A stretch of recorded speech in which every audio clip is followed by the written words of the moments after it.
Ça fait maintenant 2 semaines que j'utilise ce Google Pixel 8 et j'avais envie de vous faire une vidéo sur mes premières impressions sur ce smartphone. Donc ce n'est pas du tout un test complet car j'aime bien utiliser un appareil pendant minimum 1 voire 2 mois avant de faire un test vidéo complet.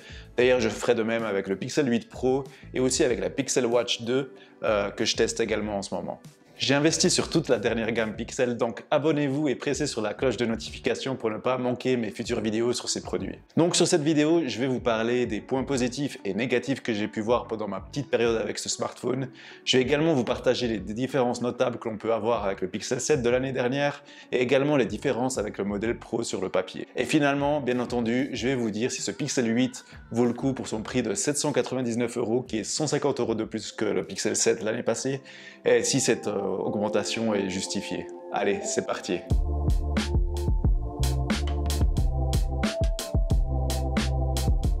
J'ai envie de commencer avec les points positifs et la première chose qui m'a sauté aux yeux est la qualité de l'écran de ce Pixel 8. Le Pixel 7 était loin d'avoir un mauvais écran, mais ce Pixel 8 a un écran largement plus lumineux et avec celui-ci, je n'ai vraiment eu aucun problème de voir l'écran en plein soleil, ce qui n'était pas toujours le cas avec le Pixel 7. Cet écran de 6,2 pouces Full HD est vraiment très agréable à regarder et le taux de rafraîchissement à 120 Hz contre les 90 Hz du Pixel 7 rend ce smartphone encore plus fluide dans la navigation et dans certains jeux qui prennent en charge ce taux de rafraîchissement. J'ai également aimé le design de ce Pixel 8 et surtout cette couleur vert sauge dont je suis vraiment super fan et que j'aurais aimé voir en version mat sur le Pixel 8 Pro. Sinon on va pas se mentir, le design est à 90% le même que celui du Pixel 7. Les seules différences sont tout d'abord sa taille plus compacte. Le Pixel 8 a un écran plus petit et des bordures plus fines et presque symétriques. On a quand même un léger menton au bas de l'écran.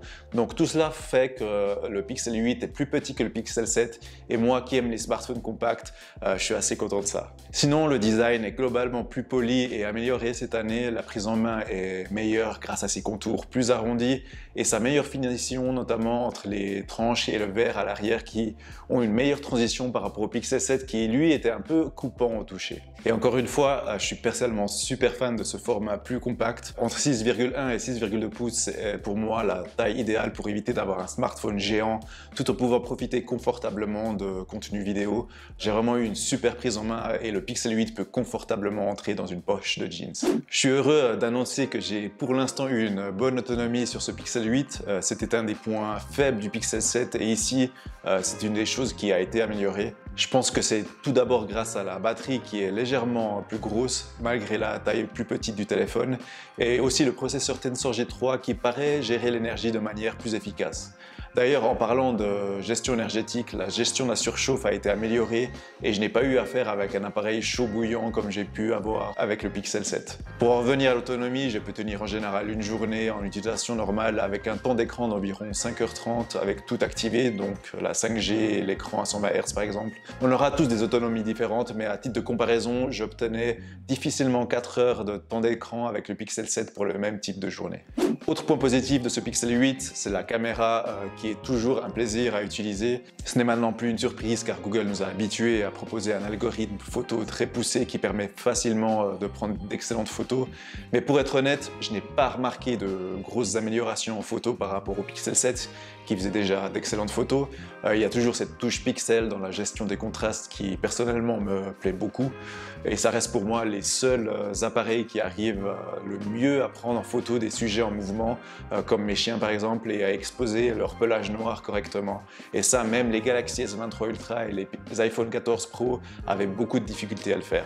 Donc pas de grosses améliorations au niveau de la photo à première vue, mais c'est au niveau de la vidéo où il y a eu un vrai pas en avant qui a été fait. La qualité vidéo sur les pixels avait toujours été un peu en retrait par rapport à la concurrence et là l'amélioration de la qualité est vraiment flagrante. Cela reste toujours un cran en dessous des iPhones et des derniers Galaxy S23, surtout au niveau de la transition entre les capteurs qui est toujours catastrophique ici, mais j'ai pu prendre de jolies vidéos même en basse luminosité.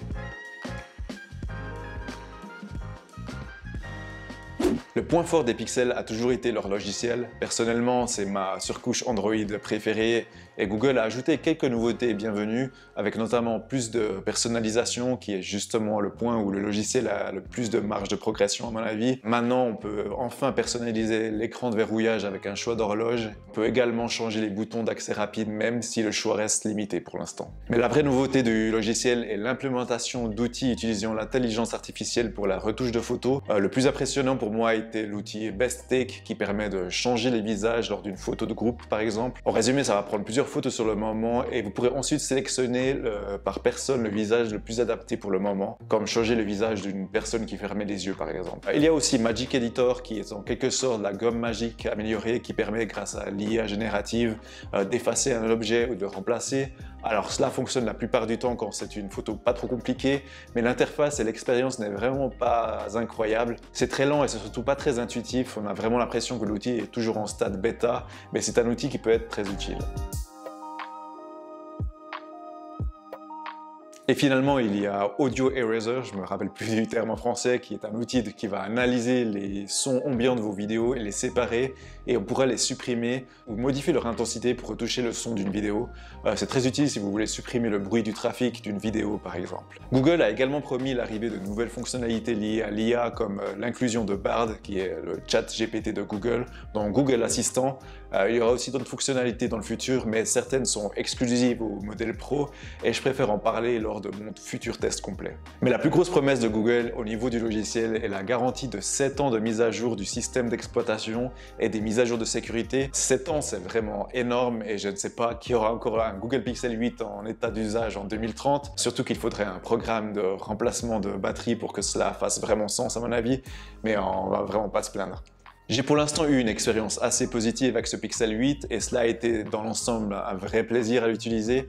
Cependant, aucun smartphone n'est parfait et c'est également le cas pour ce Pixel 8. Ma première critique est plus un reproche envers les choix de Google qu'un problème particulier sur le Pixel 8. Google fait quelque chose qui m'agace en particulier et c'est le fait de limiter le modèle le moins cher pour pousser les gens à prendre le modèle Pro. C'est pas la seule marque qui fait ça. Autant c'est normal que les marques proposent moins au niveau du hardware, donc je peux comprendre qu'on n'ait pas le capteur téléphoto ou un écran légèrement en dessous et des matériaux moins haut de gamme par exemple, car il faut bien économiser les coûts quelque part pour proposer un prix plus bas. Mais ici Google a également décidé de limiter le plus petit Pixel 8 au niveau du software. Je rappelle que les deux smartphones ont le même processeur, le Pixel 8 a juste 4 Go de moins de RAM que le Pro, mais cela ne justifie pas de ne pas avoir inclus les réglages manuels dans l'application caméra du Pixel 8.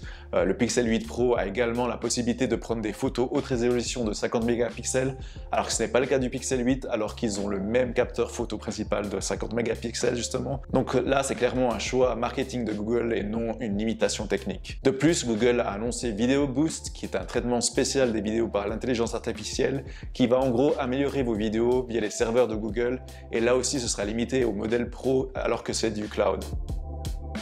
Bref, c'était juste un petit coup de gueule parce que ça m'agace, mais passons maintenant au point négatif impliquant réellement le Pixel 8. Alors ce n'est pas réellement un point négatif, mais c'est un point où j'en attendais plus, même peut-être un peu trop sur le Pixel 8, et c'est au niveau des performances. Alors attention, ne prenez pas peur, les performances sont en généralité très bonnes, voire même excellentes, et je n'ai pas rencontré de gros problèmes. J'ai vraiment pu tout faire sur ce smartphone et j'ai même testé quelques jeux dessus et ça tournait vraiment parfaitement. Mais on sent que le processeur Tensor G3 n'est pas à la hauteur des processeurs très haut de gamme. Venant des S23 avec leur Snapdragon 8 Gen 2, on sent ici la différence car il y a quelques petits micro-ralentissements ici et là. Le Pixel 8 va parfois être un peu moins réactif et l'écran va parfois pas super bien répondre à mes actions. Cela se ressent spécialement lorsque l'on utilise un peu plus intensément l'appareil et l'on va ressentir une légère chauffe que je n'avais pas sur un S23 par exemple. Les pixels n'ont jamais prôné sur la puissance mais plutôt sur l'expérience logicielle, mais ce Tensor G3 sera surveillé sur le long terme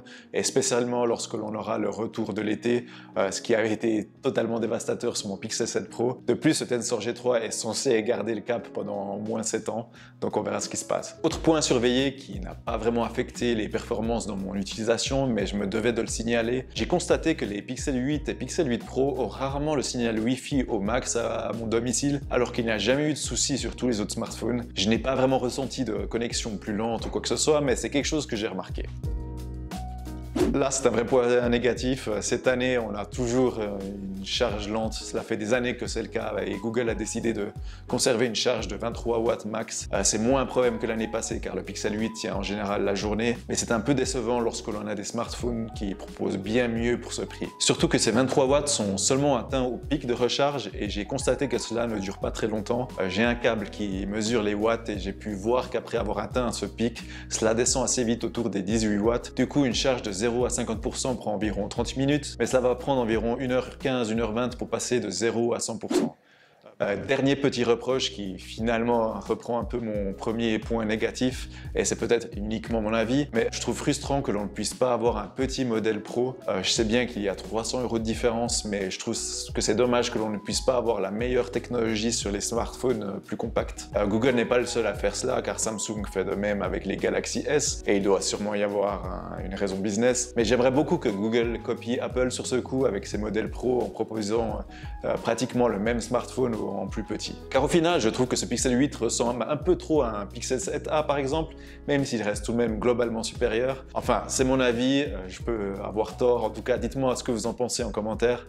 Mettriez-vous aussi un peu plus d'argent pour avoir un petit Pixel 8 Pro ou c'est juste moi qui suis dans mon délire? Pour conclure cette première prise en main du Pixel 8, je dois dire que j'ai pour l'instant été très séduit par cet appareil malgré les mini reproches que je lui ai fait. J'ai vraiment eu une expérience globalement positive et c'est vraiment un Pixel équilibré cette année. Je n'ai pas rencontré de gros problèmes et il a été vraiment super fun à utiliser. À 799 €, même si ça n'est non plus pas un bon marché, je pense que c'est un bon rapport qualité-prix par rapport à la folie des prix actuels. Je dois quand même faire remarquer qu'un S23 qui je pense est légèrement au-dessus au niveau des performances générales et actuellement à un prix similaire voire moins cher. Je vous mettrai des liens dans la description. Je ferai définitivement un comparatif entre le S23 et le Pixel 8 quand j'aurai pu le tester plus en profondeur, mais je pense que le S23 est une bonne alternative si vous êtes davantage intéressé par les performances brutes que par les fonctionnalités logicielles de Google. Pour ceux qui ne sont pas forcément intéressés par un smartphone plus grand et un capteur téléphoto, je pense qu'il est objectivement un bien meilleur deal pour 300 € de moins, même si je suis assez frustré de ne pas avoir tout cela sur le plus petit modèle comme vous l'avez remarqué. Pour ceux qui ont un Pixel 7, je ne pense pas que vous devriez envisager ce Pixel 8 car c'est au final une petite évolution même si elle est bienvenue. De plus, le prix a augmenté par rapport à l'année passée. Je pense qu'une augmentation est justifiée car le Pixel 8 s'est globalement amélioré en qualité. Cependant, je pense que 150 € d'augmentation est un peu exagéré car au niveau du hardware, seul l'écran est vraiment au-dessus, même si le design s'est amélioré. 150 € n'est pas assez justifié à mon goût, mais je suis sûr qu'il va assez baisser de prix avant Noël comme c'est généralement le cas des Pixels ces dernières années. Au final, Google a peaufiné son produit et a pris le Pixel 7 et a amélioré ses points faibles qui étaient surtout la chauffe et la faible autonomie avec une amélioration de l'écran en plus, et c'est le minimum que l'on attend pour avoir une superbe expérience. Voilà, c'est tout pour moi, j'espère que vous avez apprécié cette première impression du Pixel 8. N'hésitez pas à liker si c'est le cas, et moi je vous donne rendez-vous pour le test complet ou sur une autre vidéo. Ciao!